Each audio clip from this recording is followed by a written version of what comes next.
Hello everybody and welcome to In the Library of Graphic Literature with Raya the Kitten. She's so cute.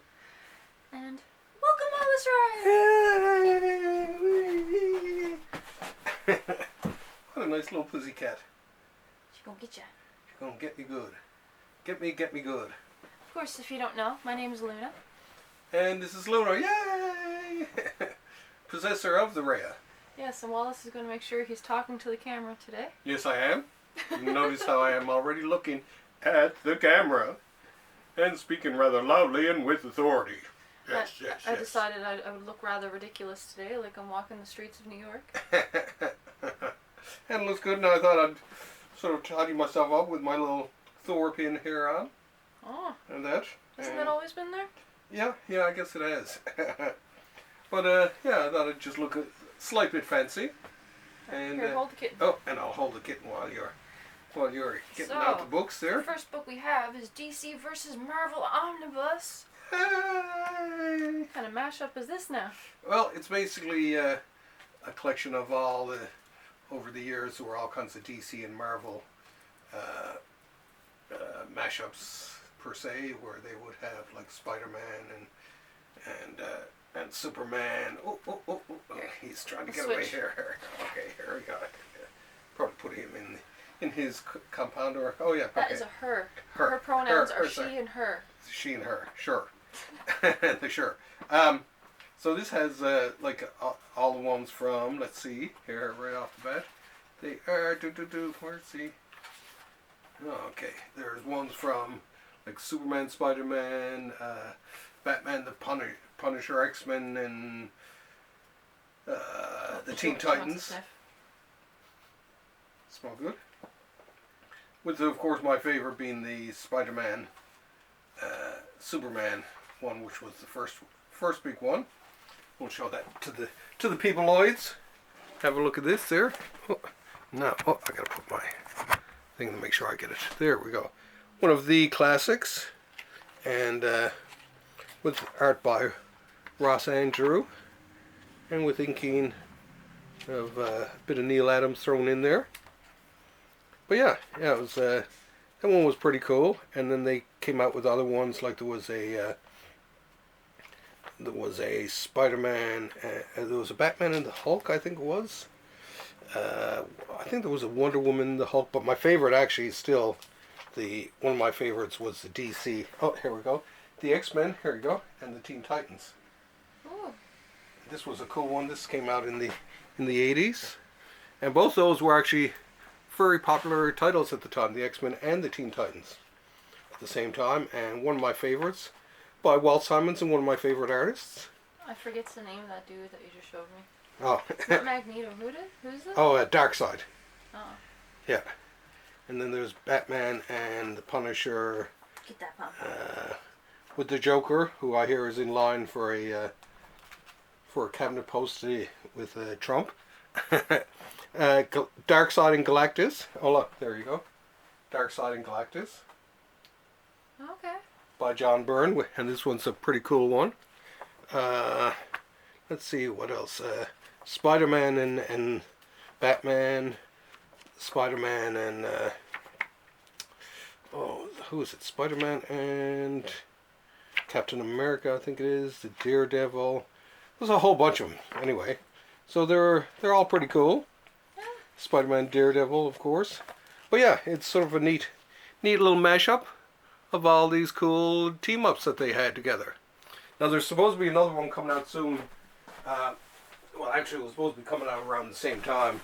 It's called Amalgam, which was the ultimate DC Marvel mashup where they put some heroes together, like Batman and Wolverine, created a character called Darkclaw, I think it was.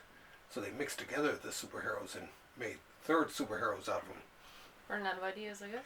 Well, and funny enough, it was actually a very popular series, and but they keep delaying the release of the omnibus.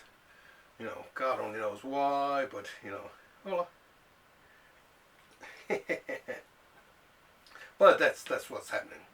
Oh, next up we have another omnibus, which is Hellblazer. Dun-dun-dun-dun. John Constantine. Yeah. Or Constantine. Yeah, Constantine, I guess. Constantine. Either is correct, I think. By Jamie Delano, and this has like the first so many. Oh, look, and of course a Dave McKean cover. Yes, I could tell. I thought it was Sandman when he first. Yeah.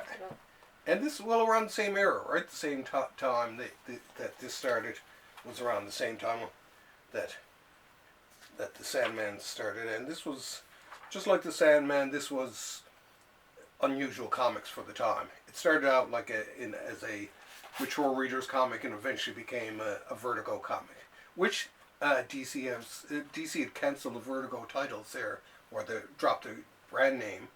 And too risque for them. Well, they just recently reinstated it now. Vertigo is back on the go, and it's just like, why would you they had a great label name, everything like that, great reputation, and they kill it. But people think that the Black Label, which was supposed to be its replacement, was just so stupid that they eventually brought back Vertigo. Vertigo's the best, though. Oh yeah, and it has such a history to it too, right? So anyway, there's great art throughout all these. These are not sort of stories, just like Sandman, not stories for your average comic book lover. John Constantine, he's not a Constantine. He's not a your average superhero. He's sort of a mystical type of guy. There's a few Swamp Thing stories in this too, but overall, some great John Constantine stories. And there's going to be another one coming out, which has I can't remember if it's Garth Ennis or whoever came next took over from him. They have another set of those coming out, and so we're going to be looking forward to that. I'm about halfway through that. Well, not halfway. Third of the way through that one there. If you speed read stuff, how do you enjoy the art? Well, when I finish reading the page, I will look back through the art. Alright? Shocking. Right, shocking. Now, this once again is another in... Oh my god, look at that. Brand spanking new. See that? I opened that with my thumb alone. So, brand spanking new, unwrapped here, live, and it is... Den, volume 5, I do believe this is. Or is it 4?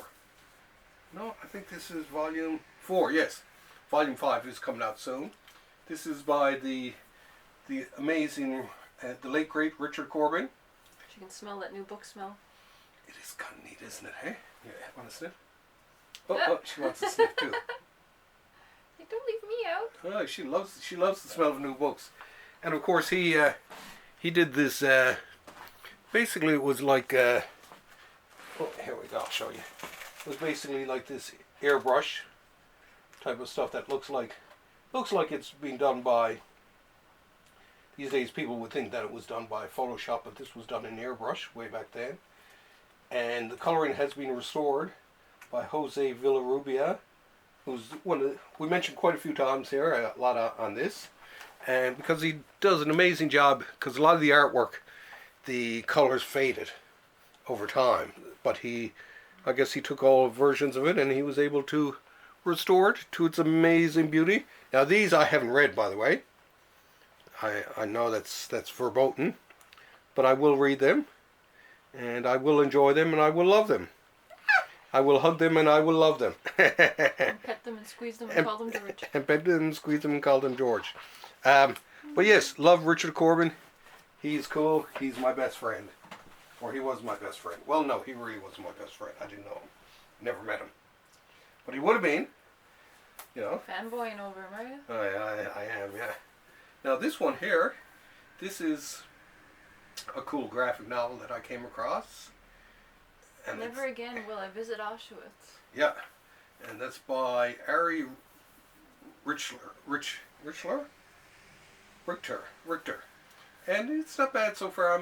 I'm a bit into it. Let her smell it. What do you think? So you're all over the place here, all. Well, yeah, all kinds of different books here this week. Well, it's been 2 weeks since we did our show, but we've been busy. And so we had a little pile up of books. And we had an interview with Rick Parker and among all that. They know. And this one isn't too bad. It's not my usual cup of tea, but it's kind of interesting. It's very well written, at least. And I like family histories. And this is definitely a family history. So I would recommend this one. Never again will I visit Auschwitz. Da-da-da-da. A graphic family memoir of trauma and inheritance. Da-da-da-da. Now, we got a couple of comics, which is highly unusual. Actually, look, got a couple of cartoon books. This one is... You were going to show the comics. Don't tease them like that. Oh, okay, we'll show them the comics. We got 2 comics. One is Hate Revisited, number 4, the final edition of it. And I've read this, of course, and it's, of course, as hilarious as Hate always is. I love Hate. I love Hate. Just hating on this pom-pom.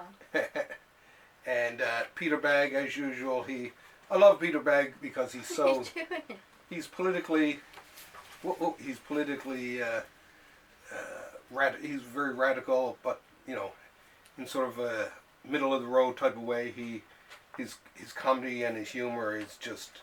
would be, for some people, offensive, or would be too hard for them to swallow. I probably like it, because I think all sides are nuts. Exactly, me too. So this one, for everyone out there who's sick of the left and the right, Hate is the way to go.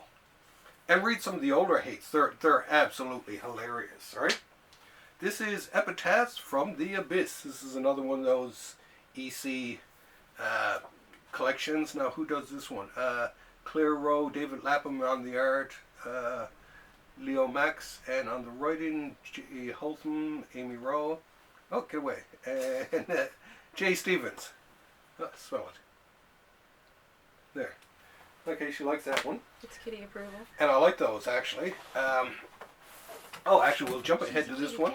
This, I thought there were going to be 10 volumes in this, but in fact there's only 9 volumes in this series. Yes, and I've just recently showed him the show. I don't know if you guys remember the cartoon, For Better or For Worse, but he's never seen it until a few days ago. Never have. And, you know, I kind of like the cartoons even better. I love her style. There's just something very nice about her style. And I collected all 9 volumes, but I just started the other day reading volume 1. So I'm reading through volume 1. Oh, have a sniff. She's going to attack it. Oh, no, she's sniffing it. She likes it. Because okay. I'm holding her back, Wallace.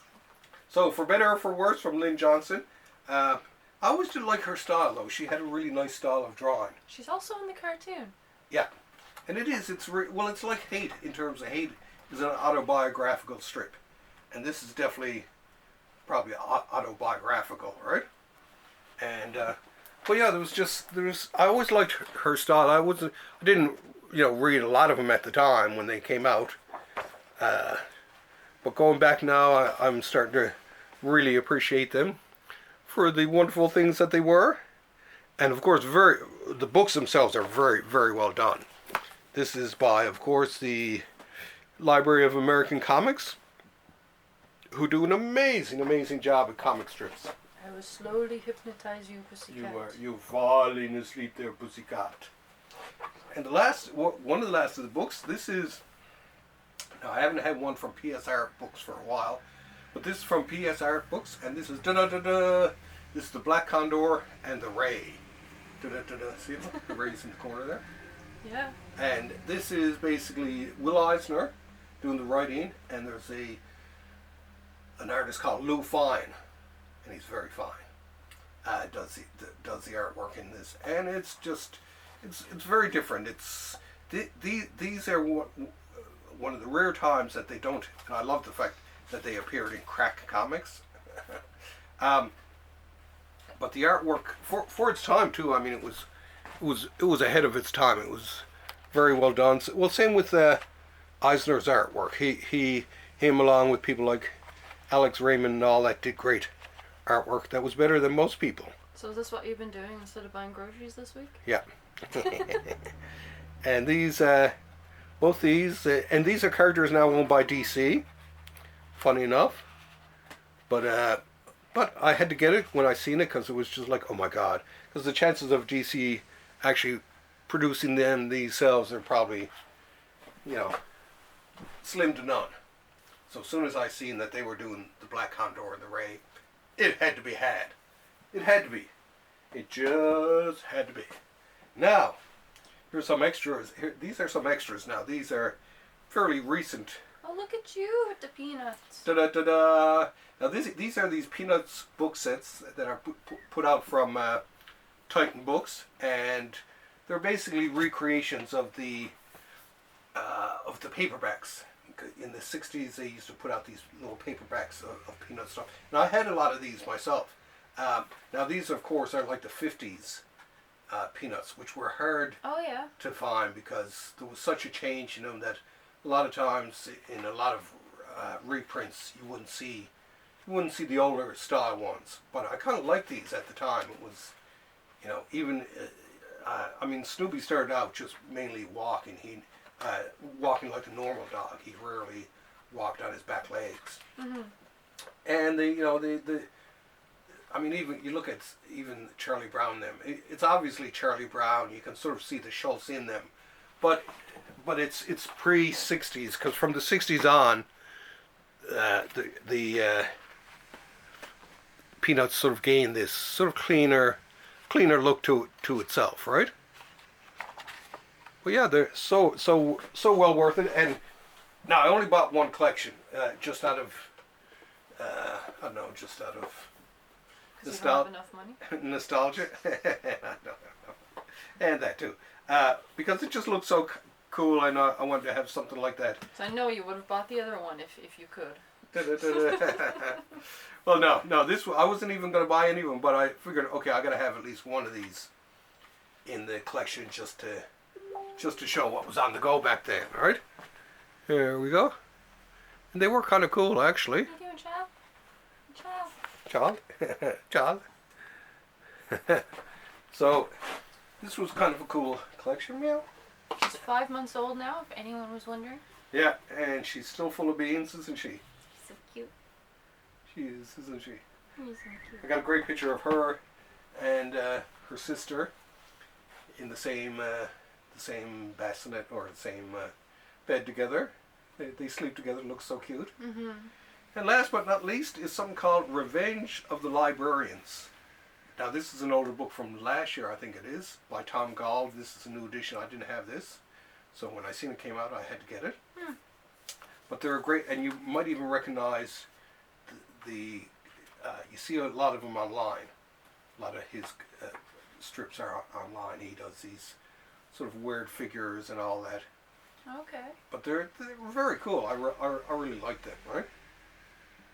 And these are all ones about librarians and books and literature. Oh, cats. Kitty cats. This is one. How to tell if your cat is interested in the novel you are writing. Cat meows constantly at the studio door. The cat is not interested in your novel. The cat watches you intently as you write. Cat is not interested in your novel. Basically, the cat is never interested in your novel, right? No matter what it does. So it's I love his cartoons. They're really great. You might, even you people out there, might have seen some of these online somewhere. But they're all really cool. He's a great cartoonist. One of my favorite of the new cartoonists out there. Him and Lynn, who does Macanudo, which hopefully will be out in December. One of my favorite new strips. It's kind of like a mixture between, I guess Calvin and Hobbes, Peanuts, and Poor old Shakespeare there. Poor old Shakespeare, yeah. Imagine if you were short and someone just doing that to your head. Well, actually, I just got my arm. I'm not actually, I pretend to lean on him, but it's just my arm I got, because if I leaned on him, his head would probably fall off, right? How would you like it if someone did that to you? I probably wouldn't be too happy. Can't imagine. Or leaned on her like that. So we'll be back next week with another. Oh, and tonight, Dennis and I have a couple of episodes of Thursday Comics. We were off for a month because he had various family obligations and stuff took over, so we took a month off. But we came back with a show that'll be out this week on the news books for December and January, and then my much vaunted and long awaited rant about AI. Yes. And well, you could hear us in here, me going on and on. As a matter of fact, I almost, much like a broken record, everybody. Oh yeah. As a matter of fact, I get almost, the point, Wallace. yeah. As a matter of fact, I almost had a sore throat by the time I was finished with it. As a matter of fact, I was kind of dizzy from all the talking. Right? Look at her. Isn't she the cutest? She is, isn't she? Get it. Ah, that's it. Tear that apart. Little beans. Little toe beans. Little beans. And she's a great cat, though. You know, we love her. How can you be depressed when you got little kittens around? Oh, you can't be. You can't be. Well, that being said, I guess that's enough for this week. We'll see you next week, I guess. That's all, folks. That's all, folks. Okay, thanks for having us over. Bye. Meow, meow, meow, meow, meow, meow, meow, meow, meow, meow, meow, meow, meow, meow. Meow.